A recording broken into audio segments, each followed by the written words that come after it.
Hello viewers, today we'll be discussing the concept of state. The concept of state is considered to be a fundamental theme not only for the subject of political science but also for political economy. In fact, the great political scientist Gettel considered political science as a science of the state. Garner, another political scientist, considered the fact that political science begins and ends with the state. Undoubtedly, state is one of the central theme of political science. But we should remember that the ubiquity and the power of the state shapes the condition under which we lead our lives.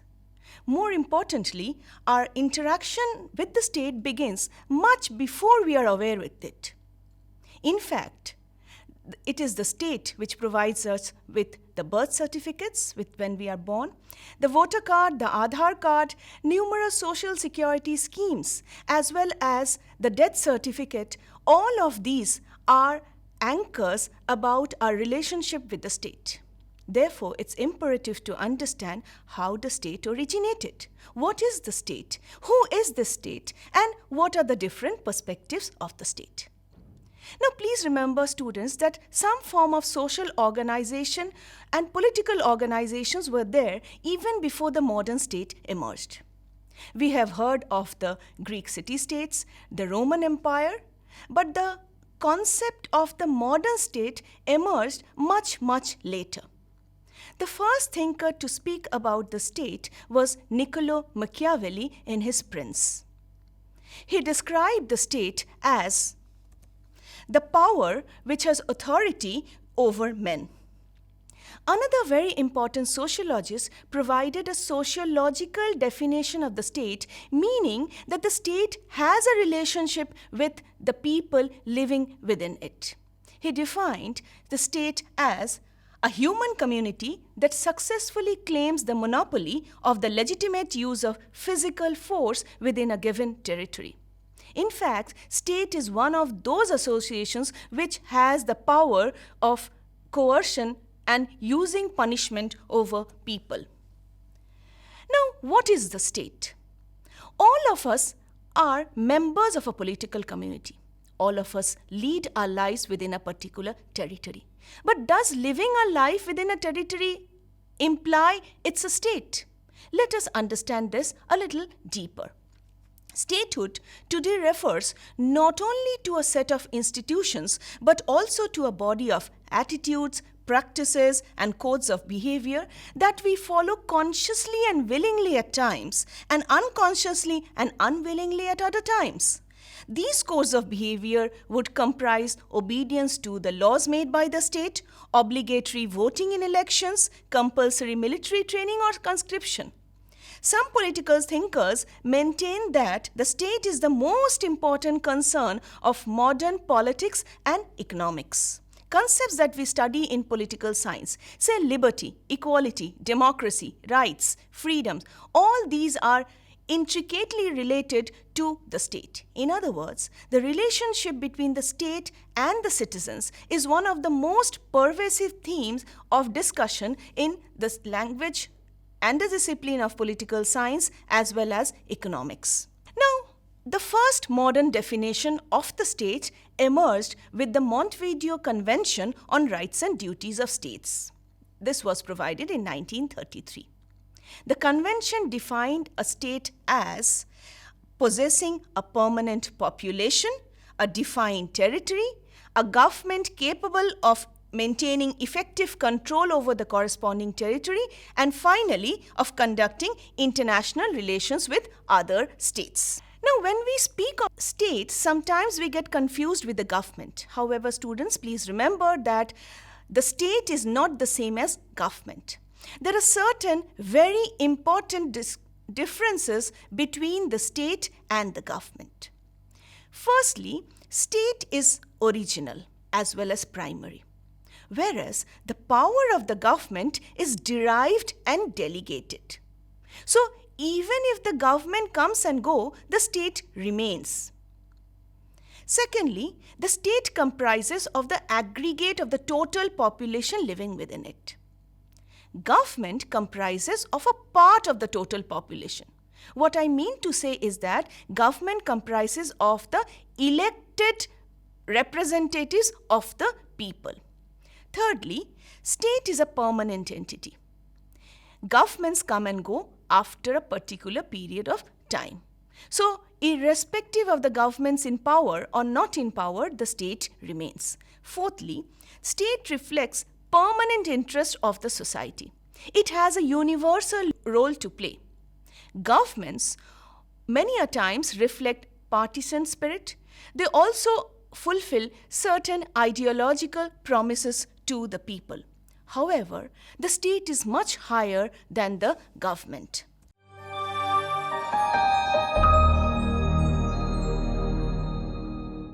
To go a little deeper into our analysis of the state, we need to understand what are the elements of the state. The state comprises of four main elements: population, territory, government, and sovereignty. Let us try to understand briefly about them. What is population?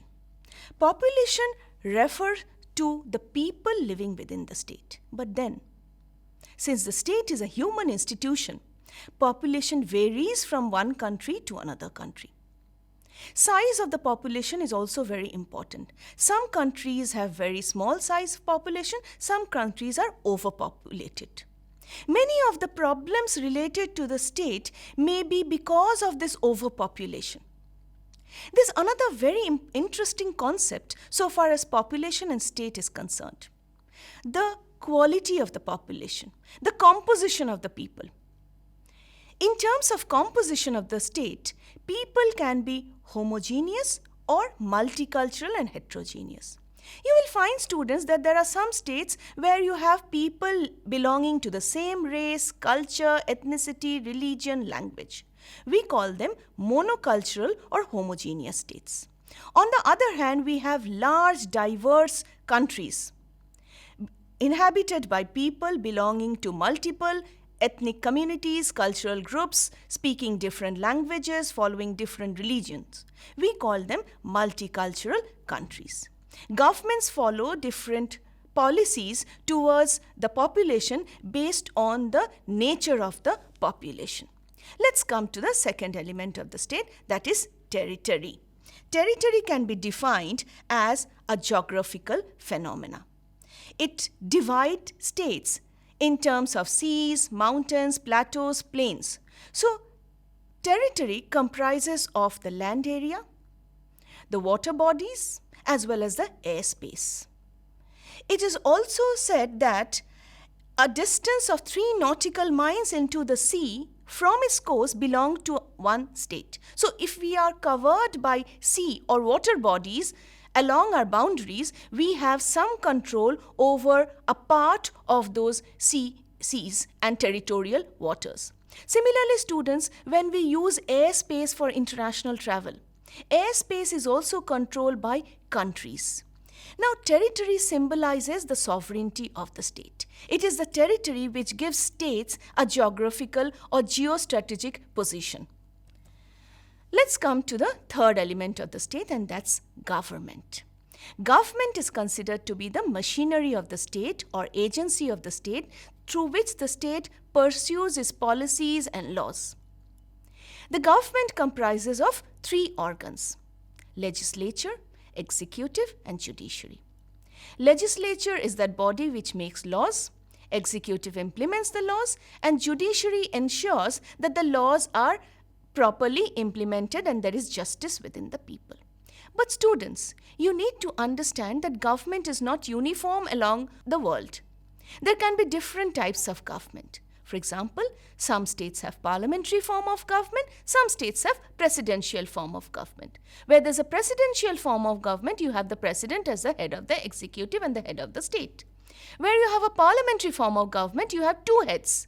One is a head of the state, which can be a queen, king, monarch, or a prime minister, and another the head of the government, which is usually a prime minister. Apart from this, states can also be divided on the basis of the number of governments. For example, some states are unitary, which has a central government which caters to the needs of the entire country. We also have federations where the government power is divided between the central government as well as the provincial governments. There are also other types of government in terms of democratic governments. We have monarchical forms of government. We also have dictatorship. So government actually is the arm of the state through which the state performs its functions. Let's come to the fourth and the most important element of the state. In fact, this is an element which actually creates the identity of the state. And this element, students, is the sovereignty. Sovereignty refers to the supreme power of the state.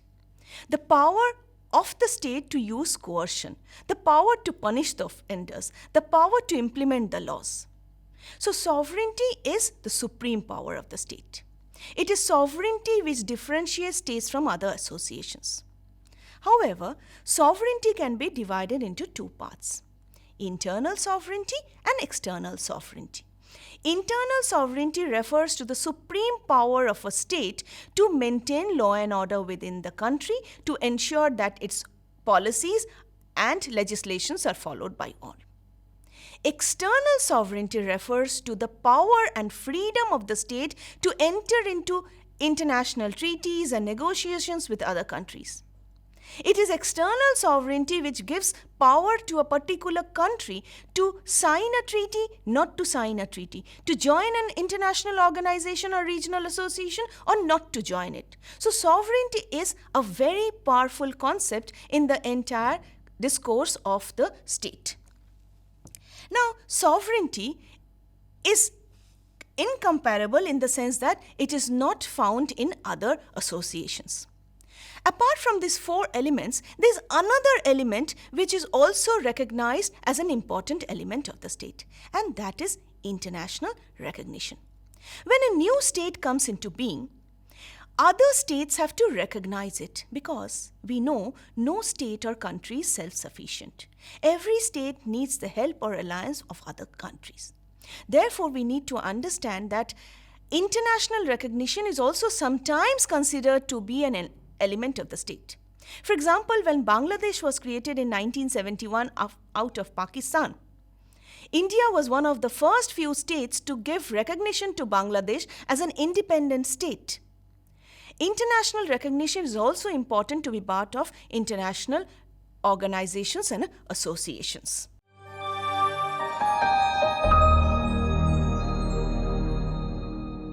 Let us now move on to the different perspectives on the state. We'll focus on 6 major perspectives: organic theory of the state, liberal individualist theory of the state, welfare state perspective, class perspective, utilitarian perspective, and finally the feminist perspective on the state. The organic theory of the state focuses on the state as a natural institution. It compares the state to a living body or an organism, and the individuals are like the different parts of the living body.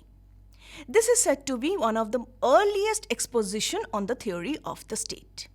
The Greeks considered that the state came into existence for the sake of good life and continues for the sake of fulfillment of that good life. In other words, the existence of the state is the essential condition for the existence of man. Coming to the liberal individualist perspective of the state, this is a mechanistic explanation of the nature of the state. This perspective of the state was strengthened from two sides. One was the social contract theorist, which sought to trace the origin of the state in the form of a contract between people, and second was the exponents of modern economics who believed in laissez-faire theory in keeping the people free from any form of state intervention, and the market should be left free. Now let us first move on to the social contract theory, which is considered to be a very, very important theory in the study of the state. In the social contract theory, we will start by the exponents of the theory. What is this social contract? What are the terms of the contract, and how did the state originate?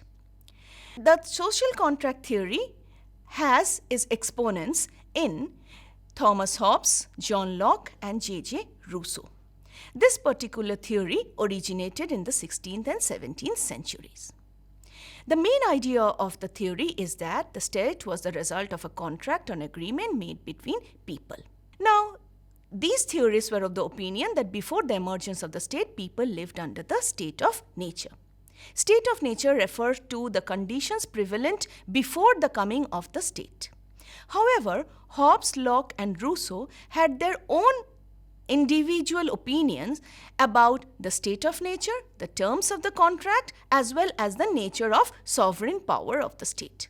Let us quickly go through their exposition on the state of nature. Thomas Hobbes considered the state of nature to be one of a gloomy one, where people fought among themselves, they were self-centered, and he described the state of nature as one of solitary, poor, nasty, brutish, and short. Hence, to come out of this jungle state of affairs, people entered into a contract. John Locke, however, provided a different view of the state of nature.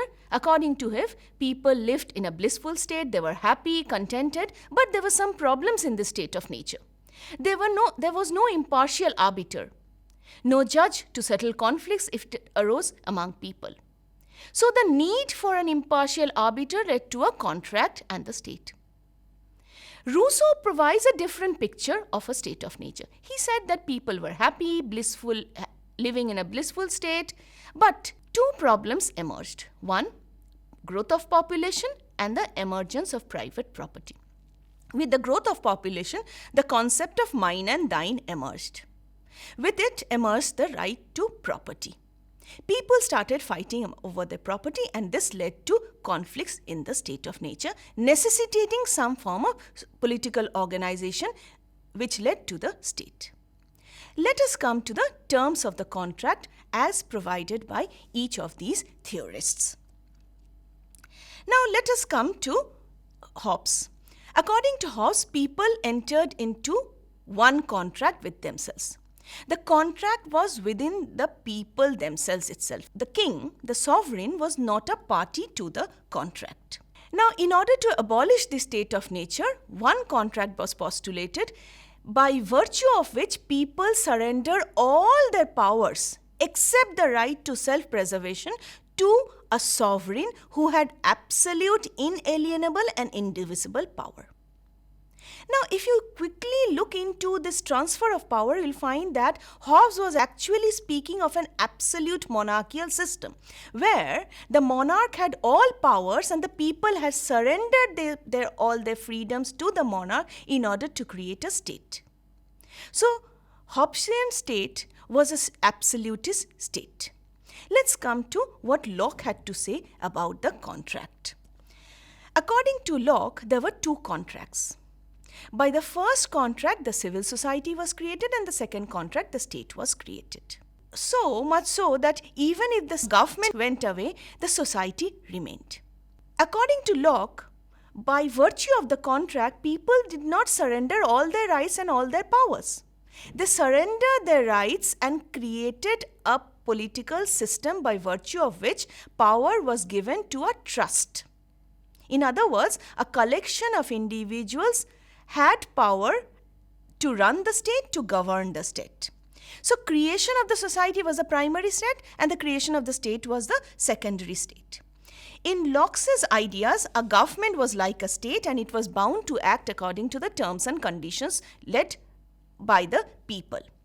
Now, while Hobbes created absolute sovereignty, as I just said, Locke spoke about a constitutional government. Locke postulated conditional and partial surrender of powers and rights because some rights can not just be surrendered to a monarch. Now, very importantly, according to Locke, the government must work with the consent of the people, and secondly, if the government falters in its duty, the people had the right to remove him from power. Rousseau, like Locke, postulates a single contract, thereby creating an absolute, indivisible, and inalienable sovereignty. He is said to be the harbinger of popular sovereignty. According to him, people transferred their power to a collective unit, which is the general will. The general will is representative of the common interest of the population. In the general will, the interest of all the segments of the population will be catered to. Now, what was the power of the sovereign? The sovereign had the power to rule, but if he did not fulfill the interest of the people had the right to remove the sovereign and propose a different government.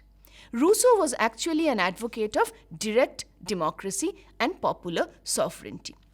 Let us come to laissez-faire individualism, which speaks about power to the individual. This particular theory developed in the 18th and the 19th centuries. It signified non-intervention of the state in the economic affairs of the individual. The theory dubs the state as a necessary evil. It is evil because it restricts the freedom of the people, but it is necessary because it is important to curb the unlawful tendencies among men. Thus, the state to them is a necessary evil.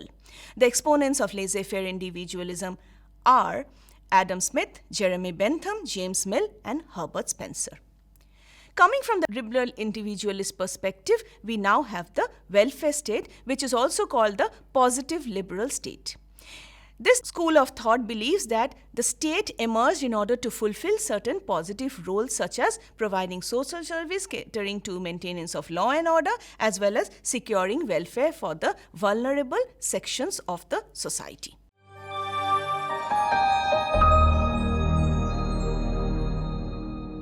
Let us now move on to the class perspective, which is also called the Marxian perspective of the state.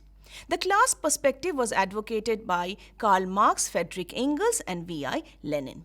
According to them, the state came into existence with the rise of two antagonistic classes, the haves and the have-not.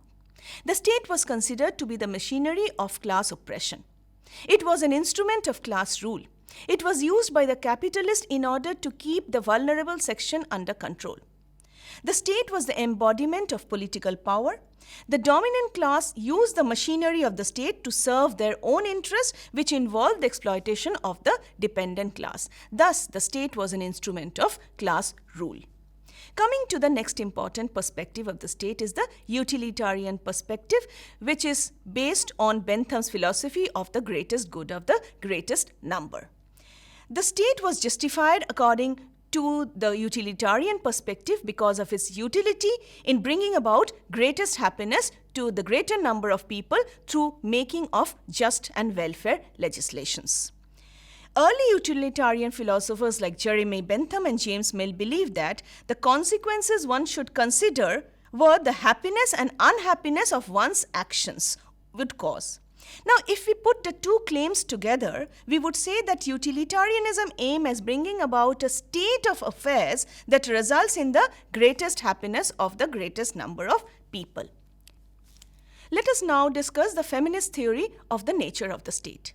Feminist theory subscribes to a number of perspectives which has engendered different attitudes towards state power. Liberal feminists generally subscribe to the belief in the state's basic neutrality. The denial of legal and political equality to women would imply that the laws of the state are biased in favor of men. Yet it is possible to rectify these laws by the intervention of the state. They therefore see the state as capable of playing a role in promoting gender equality. This is evident in terms of campaigns, for instance, reservation of seats for women in parliament, as well as extension of welfare schemes for women. Radical feminists, on the other hand, does not subscribe to this view, and they believe that state is a reflection of patriarchal values of society. They question the basic neutrality of the state, for they view the state as a reflection of patriarchal dominance of state institutions. The state, to the radical feminists, is an instrument of male power. Catherine MacKinnon is of the opinion that it is through law that women's subordination and silence is maintained.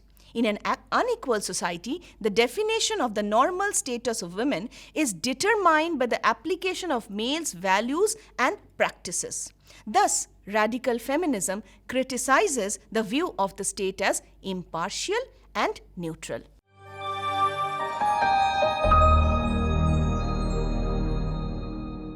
Let us quickly sum up what we have already studied. We have studied that the state is one of those institutions through which human beings further their interest and aspirations.